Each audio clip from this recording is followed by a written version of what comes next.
നമസ്കാരം, തെനാർത്തിലേക്ക് സ്വാഗതം. ഞാനിപ്പോൾ പടിഞ്ഞാറേ കോട്ടയിലാണുള്ളത്. എക്സിറ്റ് ഫലം പുറത്തു വന്നിരിക്കുന്ന ഈ സാഹചര്യത്തിൽ ഇവിടുത്തെ നാട്ടുകാർക്ക്, ഓട്ടോ ഡ്രൈവേഴ്സ് ഉൾപ്പെടെ അവർക്ക് എന്താണ്, ആര് നാളത്തെ റിസൾട്ടിൽ ആര് വിജയിക്കും എന്നാണ് അഭിപ്രായം എന്ന് നമുക്ക് ചോദിച്ചറിയാം. എക്സിറ്റ് ഫലം പുറത്തു വന്നിരിക്കുകയാണ്. BJP 3 സീറ്റ് പിടിക്കും എന്ന് പറയുന്നു. ചേട്ടന് അതിൽ അഭിപ്രായം എന്താണ്? അഭിപ്രായം വന്നിട്ട് ഇവിടെ 2 സീറ്റെങ്കിലും കിട്ടുമെന്നാണ് എല്ലാവരും പറയുന്നത്. അതാണ് എൻ്റെ അഭിപ്രായം. അപ്പം 2 സീറ്റ് BJP പിടിക്കുമെന്നാണ് നമുക്ക് തോന്നണം.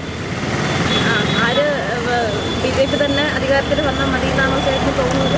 ആര് ഭരിച്ചാലും നല്ലതായിട്ട് നമുക്ക് ഭരണം കിട്ടണം, അത്രേ ഉള്ളൂ. BJP തന്നെ അധികാരത്തിൽ വരണമെന്നാണ് നമ്മുടെ ആഗ്രഹവും. മോഡി തന്നെ പ്രധാനമന്ത്രി ആവണം എന്നുള്ളതാണ് നമ്മുടെ ആഗ്രഹം. കാരണം ഇവിടെ ഒരു 15 വർഷം കൊണ്ട് ഒരു MPയെ നമ്മൾ പറഞ്ഞയക്കും. വിശ്വപൗരനെന്നാണ് അവർ പറയുന്നത്. നമുക്ക് വിശ്വസിക്കാവുന്ന ഒരു പൗരനെയാണ് നമുക്ക് വേണ്ടത്. അതുകൊണ്ട് ഒരു 2 സീറ്റ് BJPക്ക് കിട്ടണം എന്നുള്ളതാണ് നമ്മുടെ ആഗ്രഹം. ഇവിടെ ജയിച്ചു പോയിട്ട് അദ്ദേഹം അമേരിക്കയിലും പാരീസിലും ഫ്രാൻസിലും കല്യാണം കഴിക്കാൻ നടക്കണമല്ലാതെ വേറെ ഒരു പ്രയോജനം ഇവിടെ ആർക്കും ഇല്ല. ഇവിടെ ബാഴ്സലോണ സിറ്റി ആക്കുമെന്ന് പറഞ്ഞു, ഒരു പ്രയോജനം ഉണ്ടായില്ല. ബാഴ്സലോണയേ ഇല്ല. മുഖ്യമന്ത്രി പറഞ്ഞ് ഇവിടെ ഡച്ച് മോഡൽ വീട് വരുമെന്ന്. നമ്മളെ ചാലയ്ക്കകം ഡച്ച് മോഡലാണെന്ന് ഈ മഴ സമയത്ത് നമുക്ക് മനസ്സിലായി. അതുകൊണ്ട് മോഡി സർക്കാർ തന്നെ ഒരിക്കൽ കൂടെ വരണമെന്നുള്ളതാണ് നമ്മുടെ ആഗ്രഹം. 2 സീറ്റും കിട്ടണം. നാളെ റിസൾട്ട് പുറത്തു വരുവാണ് ഇലക്ഷന്റെ. അപ്പൊ അങ്കിളിന് കേരളത്തിൽ ആര് അധികാരം സ്ഥാപിക്കുമെന്ന് തോന്നുന്നു? കോൺഗ്രസിന്. പക്ഷെ ഇപ്പൊ പറയുന്നു BJP 3 സീറ്റൊക്കെ പിടിക്കും. 2 സീറ്റ് കൂടെ പിടിക്കില്ല. ഇല്ല, പിടിക്കാതെ ഇവിടെ നമ്മുടെ രാജീവ് ചന്ദ്രശേഖർ.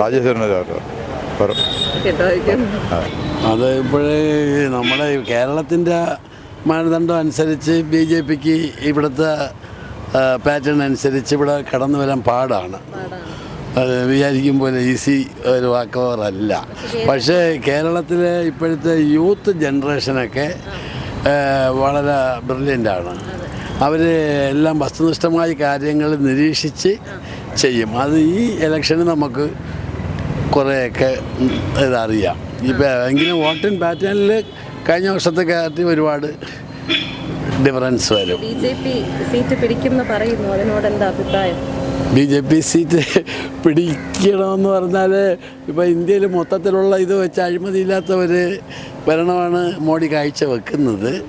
അപ്പം കേരളത്തിൽ പക്ഷേ അവർക്ക് ഇത്രയും നാൾ കടന്നു വരാൻ പറ്റിയിട്ടില്ല. കടന്നു വരാൻ പറ്റുന്നത് ഇവിടെ ബാങ്കുകളാണ്. വോട്ട് ബാങ്കുകളെന്ന് വെച്ചാൽ ഇപ്പോൾ മലപ്പുറം അവിടെയൊക്കെ മുസ്ലിം ബാങ്കുകളാണ്. അപ്പോൾ അങ്ങനെയുള്ള ബാങ്കുകൾ ഉള്ളിടത്തോളം കാലം ഇവരെ വരെ അവർ താമസിക്കത്തില്ല. പിന്നെ ജസ്റ്റിസായിട്ട് ആൾക്കാർ തീരുമാനിച്ചാൽ ജാതിയും മതമൊക്കെ കുഴഞ്ഞ ഒരു സിസ്റ്റമാണ് കേരളത്തിലത്. അപ്പോൾ അങ്ങനെ ഉള്ളതുകൊണ്ട് BJP അതിലേക്ക് വേണ്ടി കിടന്ന് പരിശ്രമിക്കുന്നുണ്ട്. ഇതൊക്കെയാണ് ഈ പടിഞ്ഞാറേക്കോട്ടയിലെ സാധാരണക്കാരായിട്ടുള്ള ഓട്ടോ ഡ്രൈവേഴ്സിനും മറ്റുള്ളവർക്കും പറയാനുള്ളത്. എന്തായാലും നാളെ ഇലക്ഷൻ റിസൾട്ട് പുറത്തു വരുവാണ്. നമുക്കത് നേരിൽ കണ്ടു തന്നെ അറിയാം.